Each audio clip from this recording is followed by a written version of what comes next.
Okay, so we're going to have kind of a two-part thing with this. So first we're going to talk about just basically presentations, what to do when you're presenting, and then the second part will be about conferences. So we're kind of merging the class that we didn't have last week because of the weather, and then what we're doing this week. So we're kind of going to do a mixture of the two. But the first part is going to be about how to rock your presentation. Okay.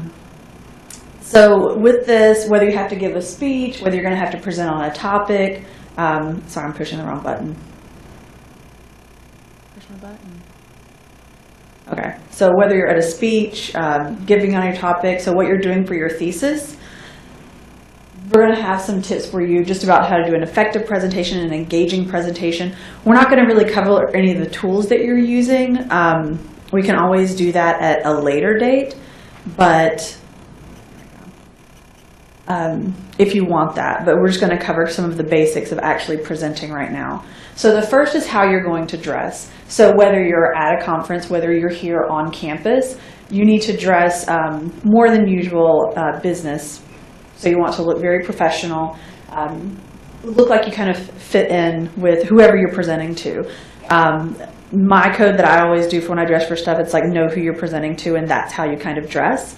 So for like librarians, it depends on which type of conference that I go to. Sometimes I can kick it wearing jeans and some chucks and just a blouse, and then other times it has to be really like, they want like a suit or something. So you just kind of have to know your audience and know what you're going to get into. And just to get a little bit into conferences with how they dress, it also might depend on where the location of the conference is. So there was a conference a few years ago in Florida that we were at, but because it was in the middle of summer, super hot, they went more with like a resort casual, kind of smart casual look. So they allowed jeans and just like nicer shirts at the conference at that time. But any other time we've had that conference, it has been wear a suit, wear a tie, and dress up a lot. But because we were in Florida, it changed a little bit. And they put that in the announcement. So kind of depending on where you're presenting, kind of view the crowd, and then other times just read what's there. So you might be told what to wear by your advisor, or you might be told what to wear by an association. It depends. But kind of just always see what people are doing, and sometimes you might want to dress like a notch above the rest just to stand out a little bit. So the other thing is, depending on what you wear, that can inspire confidence. And if you're wearing like jeans and a t-shirt, you might be confident in that. But usually if you're wearing something like a pantsuit, something like that, people tend to like kind of stand straighter and like just behave more professional, look more professional when they're doing that. So it kind of can help build up your confidence and build up how you're presenting yourself to the audience or to the people you're around.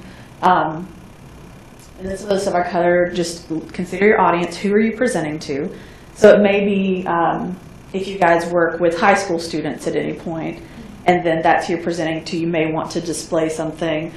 If you're trying to maybe get in to make them a little more at ease and not just feel so nervous about, oh my gosh, these are like professional students and they're like getting their graduate degree. Oh my goodness. It could be how you dress could make them more at ease by kind of like dressing down. So again, it just depends on your audience and who you're going to be talking to and who you're speaking with.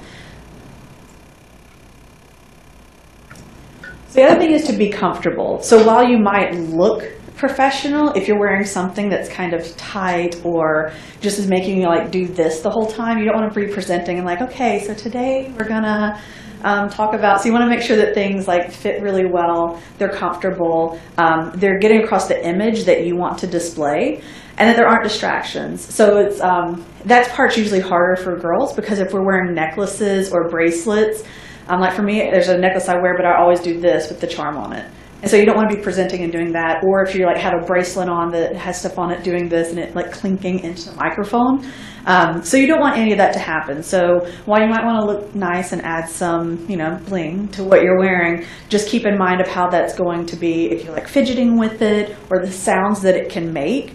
You don't, really want any of that to distract from the message that you're giving, and then from you as well.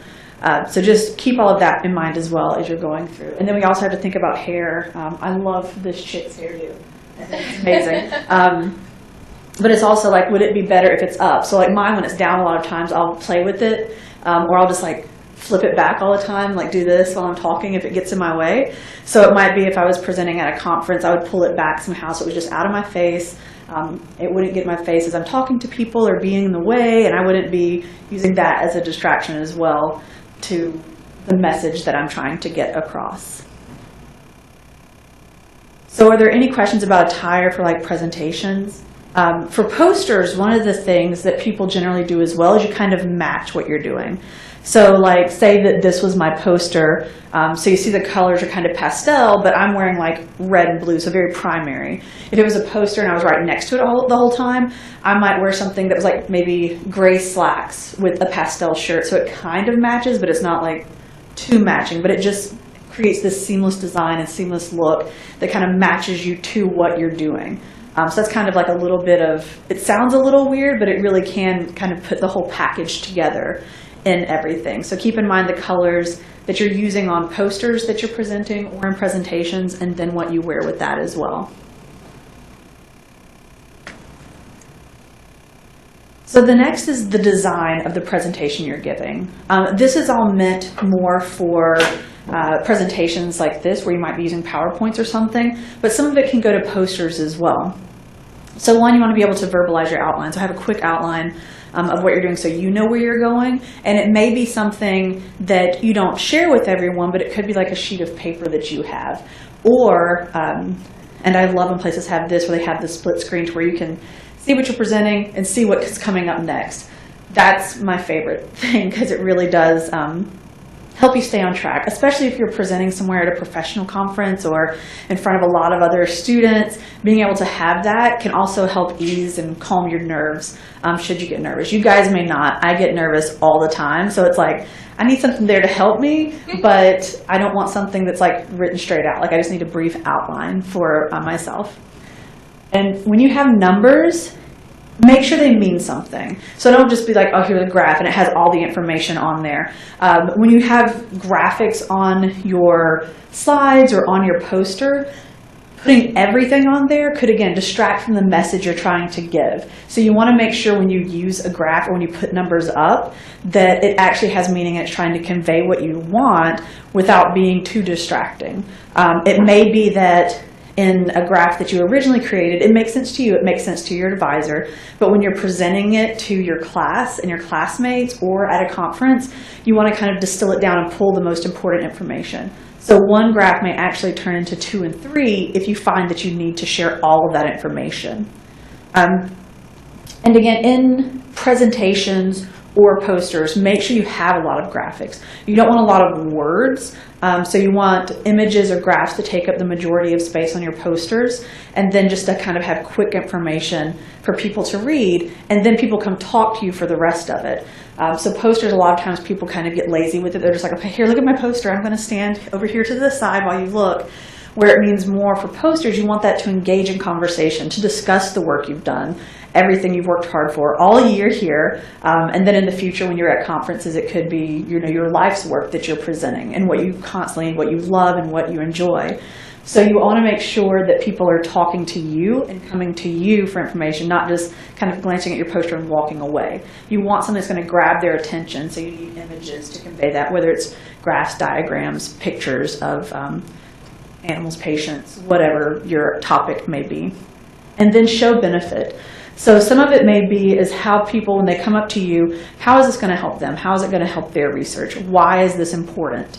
So you have to be able to have that. So that's kind of why you want, when you do have words, you want them to have high impact, to be able to really grab people like, okay, that's the kind of summation of what they're trying to say with this graph or with this whole concept. So you want to showcase everything with images and graphs, and then when you do have words, that show the benefit, that show the big kind of punch to what people need to care about with what you're showing them. And then you can have a theme, so have specific colors that you want to use. Here at PCOM, a lot of times if you do a poster, they want you to use theirs.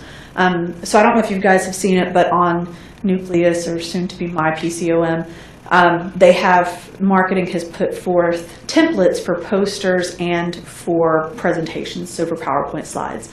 So you can use those, and it already has the theme in place that's PCOM branded, if that's something that you choose to use or your advisor has to use.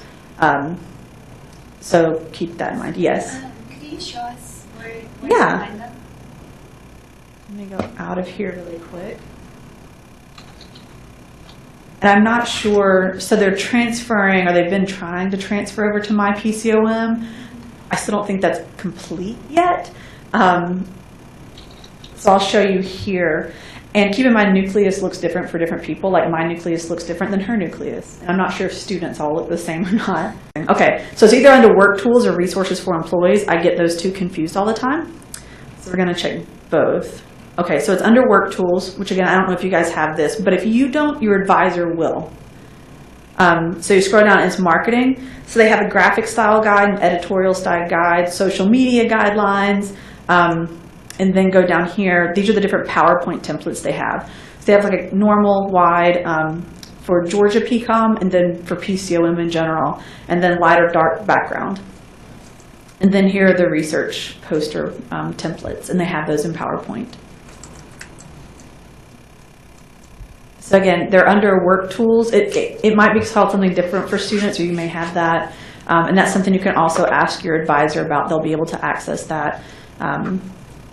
I guess we can email that. If you email the library, we can Sure. find it and send it to you. Yeah, just email me or email Georgia Library. We'll So send it to you. email It's under GA work library. tools. Okay, Yeah. it's under work tools. So it is under there for students to use. So that way, if you're, again, presenting here at a conference and you want to use PCOM branded things, you can do that through this.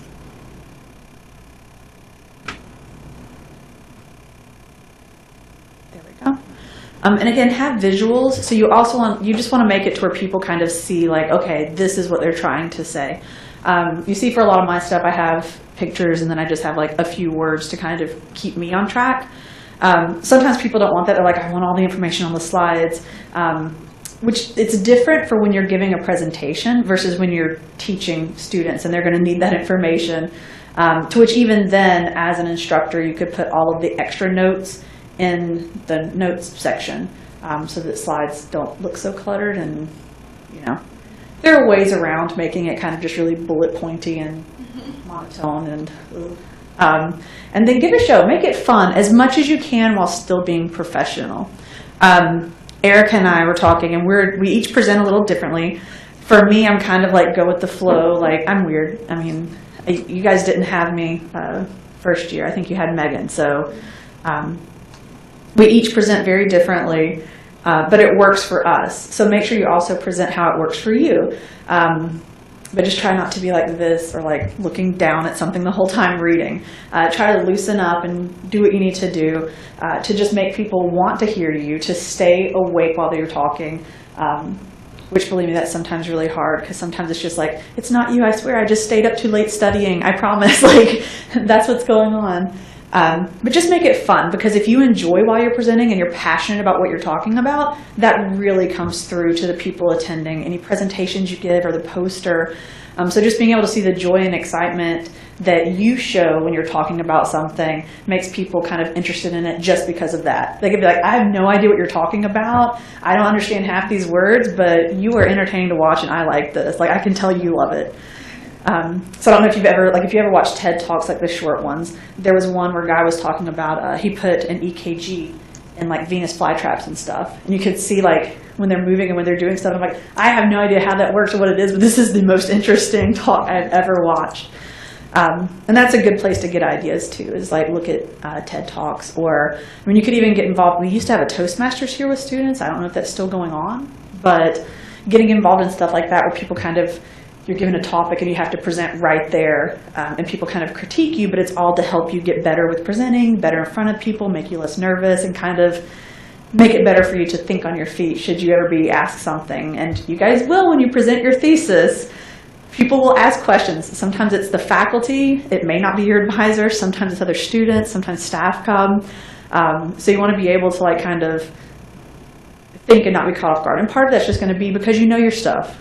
So when you guys present, you know what you're doing, you've been working on it, so you're going to be able to answer it very easily.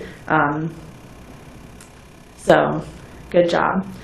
And then mode of delivery. So with this, there are different ways to prepare and different ways of getting like your topic or your presentation in your head to talk to other people.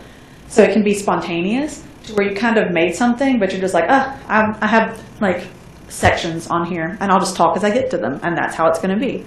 You can have a manuscript.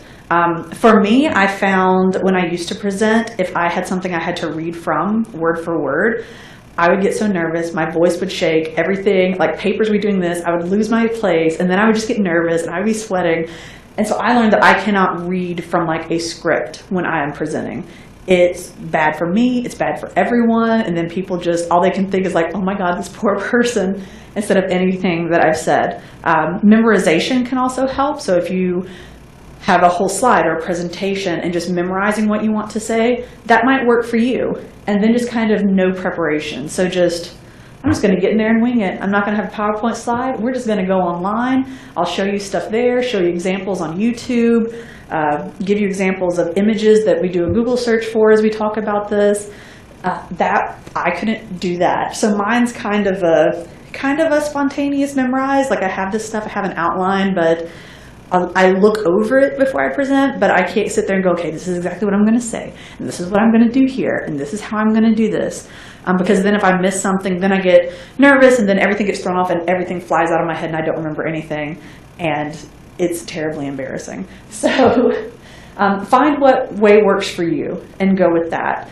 Again, if you have the slides where you can see both screens at the same time, or what you're on right now and what's coming up, that could be helpful for you as well, or just an outline that you have kind of next to you to go, okay, this is what I'm talking about next. But that will all help you kind of stay on track, and again, for what works best for you. I think that's what most people, they just try to say, okay, this is how this person does it, and they're great, I'm going to do that. And that's with anything. It's even with study habits. So when you guys study, what works for you may not work for you. Like you may have to be like, okay, I have to write this out myself and take notes. You can be like, I can just read a book, I got it. I just got to listen in class. And you're like, I have got to highlight like in different colors, and every color means something. So study habits are different, and you have to do what works for you, right? It's the same with presentations when you give them. So that's kind of the general like design kind of concept. We're not going in detail. If you guys ever wanted that, we could do a session on that, or you could just come talk to us about it, and we would be glad to help you out. So then just a little more with delivery. You can rehearse. Again, how you rehearse depends on you. It could be like, okay, I wrote a script and I'm reading for it, and I'll have that with me when I'm there. Or it can just be like, okay, I just need to look at this and get a general idea of where I'm going. I have my presentation prepared and done. I'm good. So that's kind of, again, what you need to decide for you is what kind of rehearsal or preparation works best for you for what you need. And then have a backup plan. So I kind of had my backup plan for this, and I left it in my office, but I was like, okay, if this doesn't work, I've downloaded it, so if something should happen to the internet, I can just plug it in, and then it will still work. There are times when I've had just like a few handouts, so I'm like, okay, if something happens when I go to this conference and we lose internet, or my files just get corrupt and I can't use it, I'll at least have these handouts where I can say, okay, let's go over this together. I'm sorry we don't have images, or this isn't working, but we can still move forward. So always have a backup plan in case that happens, which I hope it never ever happens to you. But planning and preparation are always good. And then start strong.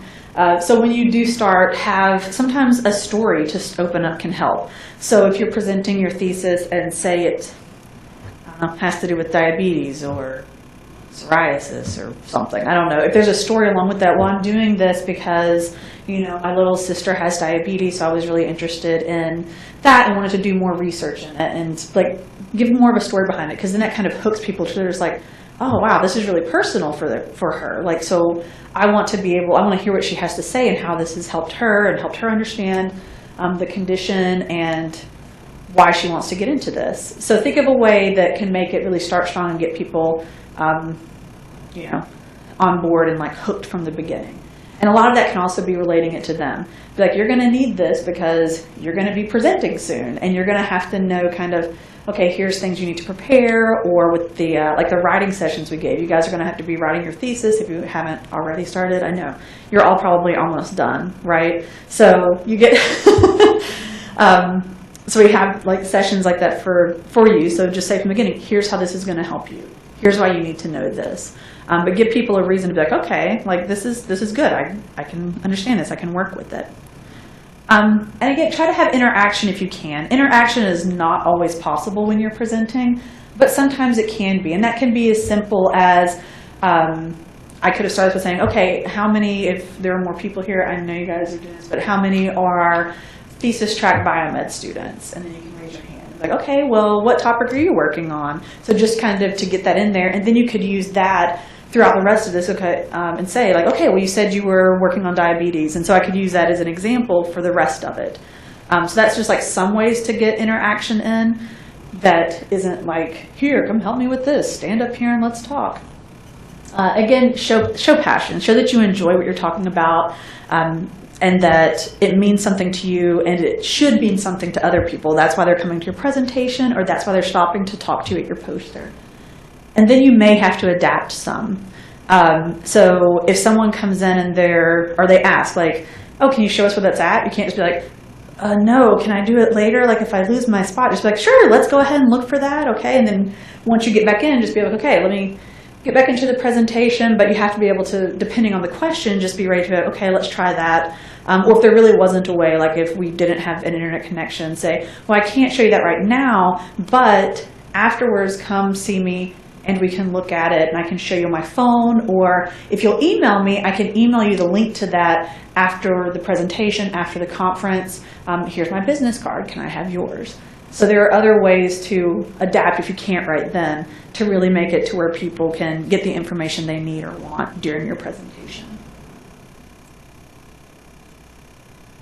So another one is, again, depending on what you're doing, keep it short. So keep it short could mean the presentation itself. It could mean the words. So I could have had in here everything I was going to say, like a bullet point. Okay, you need to keep this short. Next bullet point. Here's how you keep it short. So that would be like, you don't need to see all of that necessarily. You would take notes on what's important to you. So you might be like, man, I know how to design presentations. I am a master at that. Like, I totally rock. So I don't need to take notes on this part. Whatever. So then you could just keep notes on what you need. And again, that could be where you have stuff in the notes section. So if attendees want a copy of your presentation or something, that they could have those notes. And then a call to action. So at the end, you say, okay, well, now that you have this information, you can be prepared to start getting your presentation ready. You know where the templates are. You know where to go to get those. So you can begin using those to create your presentation, and then you have some ideas of how to design that presentation moving forward. So it kind of gives them a way to use this information once they leave. And then end positively. You don't want to be like, okay, well, my experiment didn't work and it sucked, so oh well. What you could say instead is, well, we didn't get the findings we were expecting. However, that has led us to find further research that we could do on this topic in these areas.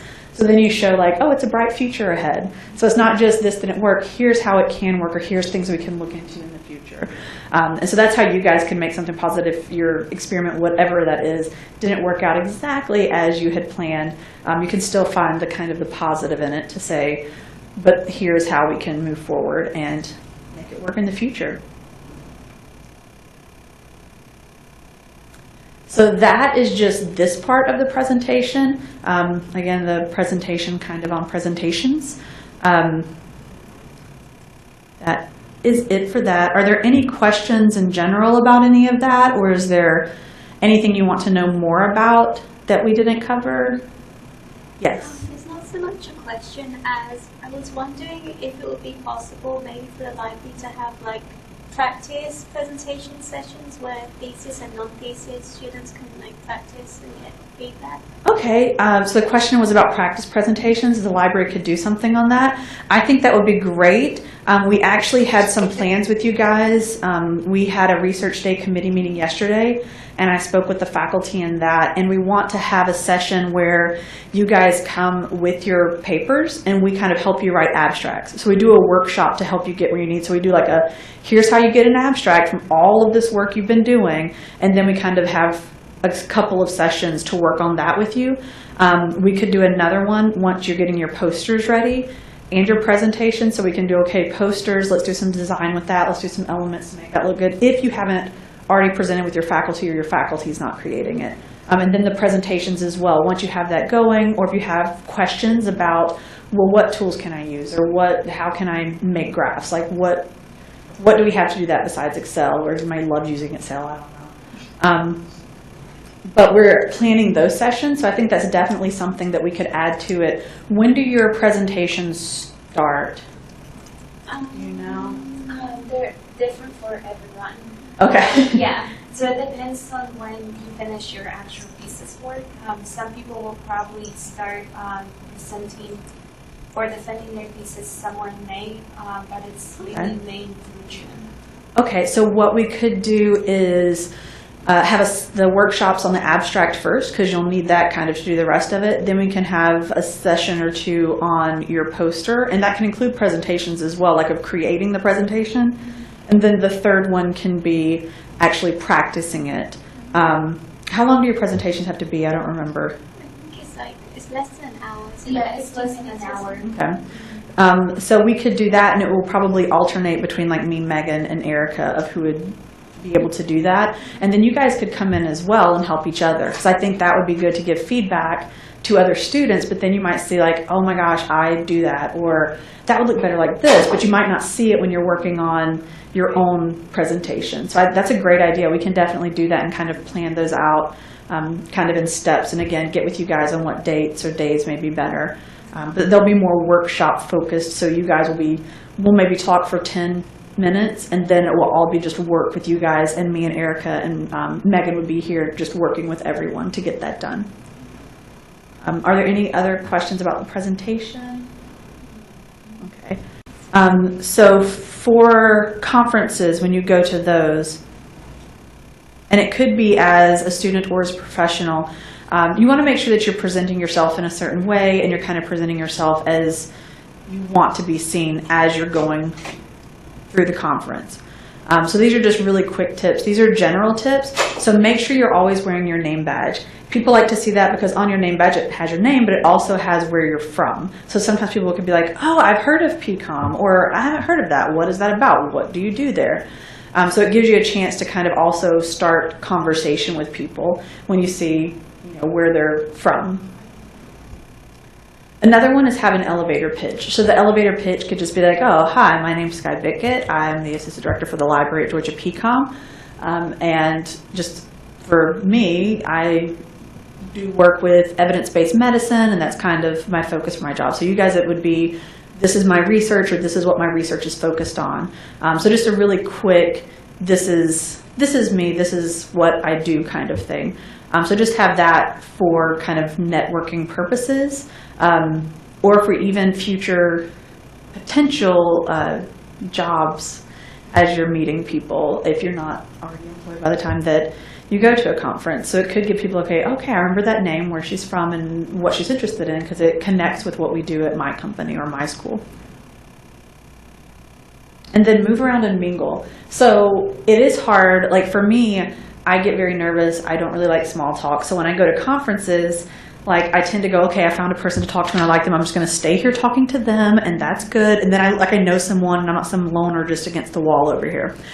But you need to move around and mingle, and that's when it kind of is good. Just like, okay, well, it's nice to meet you. We'll talk later, and then you kind of go to a next person. And again, that's when the elevator pitch kind of comes in handy. But don't be rude about it. Don't be like, look, I am done talking to you. I'm going to jet. I'll talk to you later. You can just be like, okay, well, it was great meeting you. I'm going to go network with some other people right now, but I look forward to seeing you around the conference, and maybe we'll see each other again in another session. So kind of end it gracefully. But that way you can mingle, network. You can find people who you can collaborate with. You can find people, again, for future job prospects, or just people you enjoy their work. So you might find someone where you like what they're talking about, so you go look up their research later and see more about that it may help with yours. And then kind of figure out what you want to do. So when you go to a conference, they usually give you a pamphlet or a handout or a booklet that says everything that's going on. So before that first day, it's kind of good to go through and go, okay, this day I want to do this, I want to go to this, and make sure it matches your interests and what you want to do. And that way you're getting the most out of the conference, you've planned ahead, you know where you're going, and you know what rooms you need to be in. So it makes it really good and has a really good flow for you, and you're prepared for the whole conference to just navigate your way through it. Because it's going to be, depending on the size, confusing enough when there's thousands of people there and you're trying to navigate it and find rooms in this place you've never been, and it's a huge hotel, so you're just like, oh my gosh, where am I going?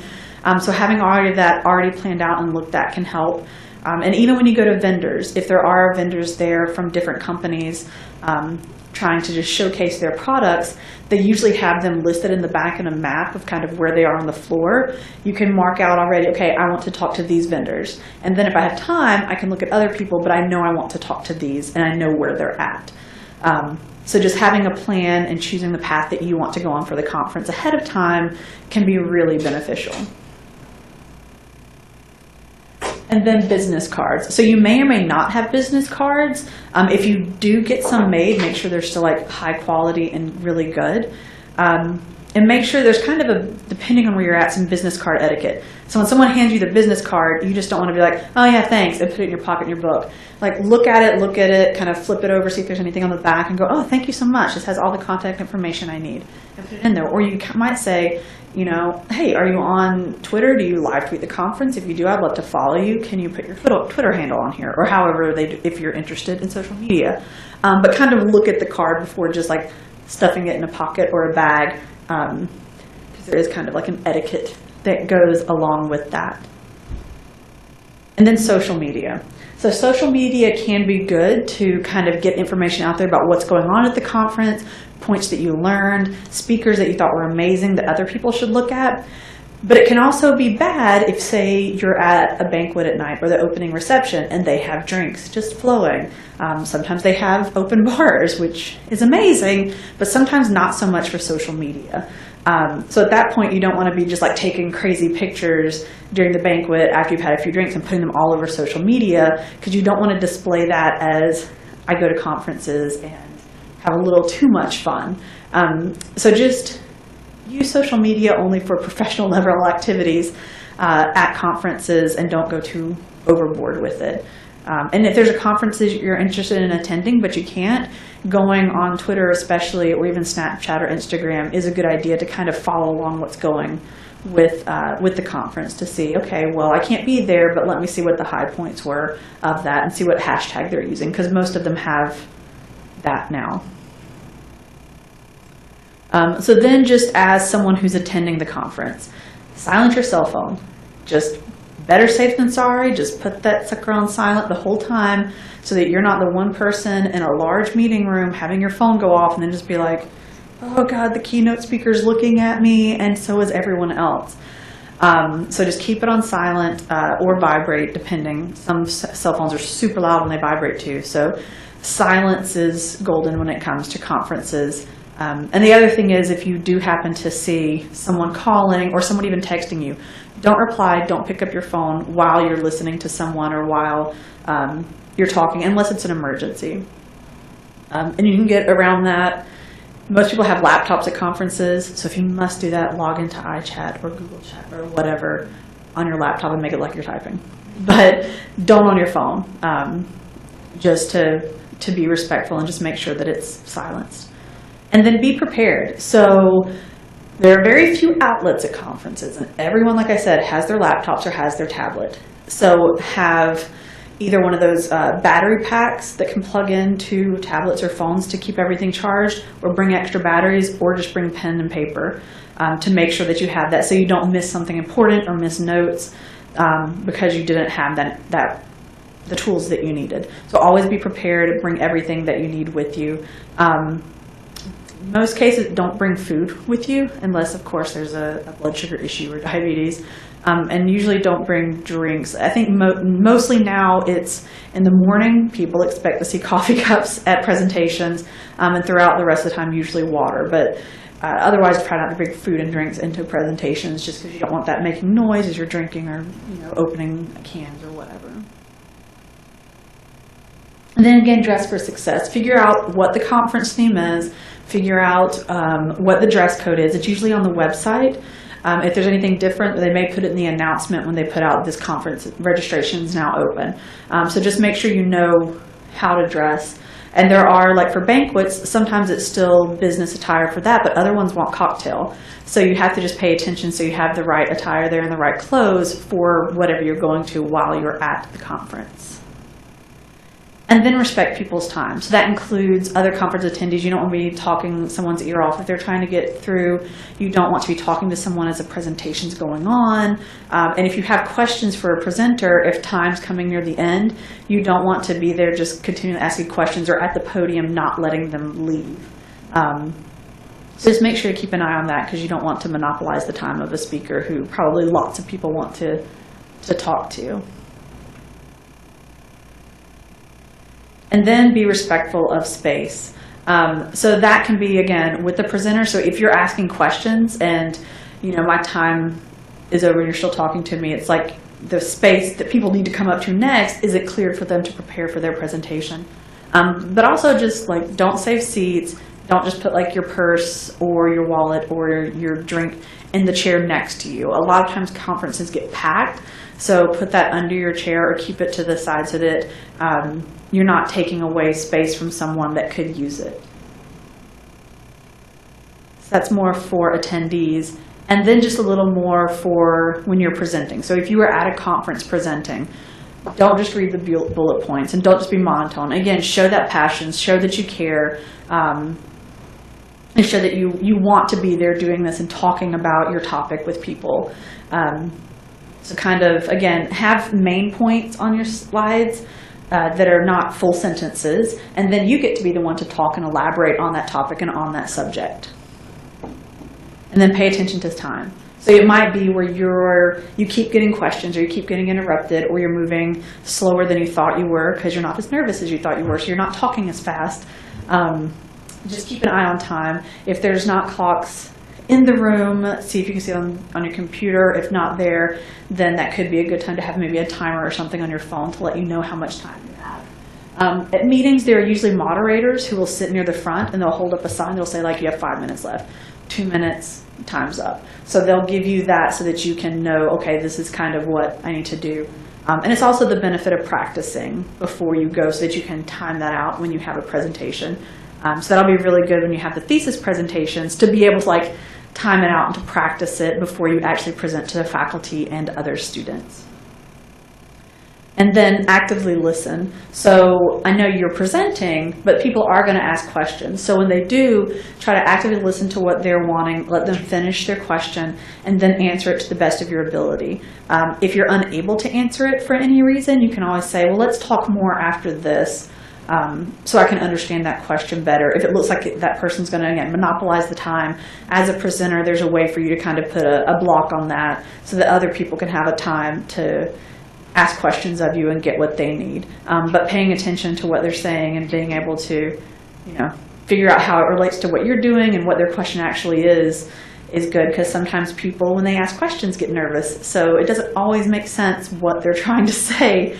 When they're asking it in a room of 500 people, they may be nervous. So sometimes repeating it is good as well in case they're recording it, or other people didn't hear it. So hey, let me repeat the question, and then you can say kind of reword it a little in your own words to go, is that what you're asking? And it's like, yes, okay. Well, here's my answer. So that's a way to be able to show that you're paying attention to them as they're talking, and not just being like, no, it's all about me, me. And so that's it for the conference, attending conferences. So just general rules to make sure that you're not unintentionally rude and that you kind of stand out and that you can talk to people without, monopolizing their time, and making sure that you get to enjoy the conference as well and get everything that you need from it, because you will have paid a lot of money. Are there any questions about any of the conference material? No? Okay, well, that is it. And again, we'll schedule out time to do workshops for writing the abstract, for creating the presentation and posters, and then for actually practicing the presentations. So that we can kind of get with later to figure out